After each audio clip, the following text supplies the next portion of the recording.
திருப்பத்தூர்ல வந்து ஒரு ஓட்டுல பெரிய கருப்பன் தோல்வி அடையணும்னு சொல்லி அவரை அறிவிங்கன்னு சொல்லி கடைசி வரைக்கும் போராடுறது பிஜேபி காரன் தான்.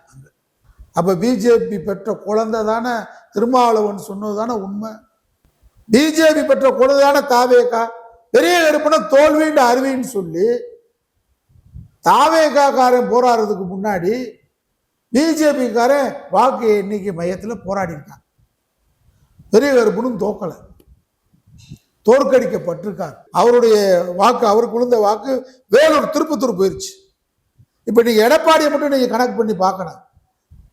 அங்க வந்து டிவி பெட்டிக்கு விழுகல, விசில் என்ன இவனுக்கு தெரியாது. இந்த அளவுக்கு தற்கூரியவங்க விசில தான் தேடி இருக்காங்க. போய் எடப்பாடி இருக்கிற தானா கூனா பூரா விசில காணான்னு தேடி இருக்காங்க. கிணத்த காணான்ற மாதிரி தற்கூரிய. இங்க வந்து டிவி பெட்டி அப்படின்னு எனக்கு தெரியல. இதை கூட புரிஞ்சுக்கிறாதவன். அதனால இவிஎம் இயந்திர மோசடி என்பதுதான் 100க்கு 100 தாவேகா வெற்றி.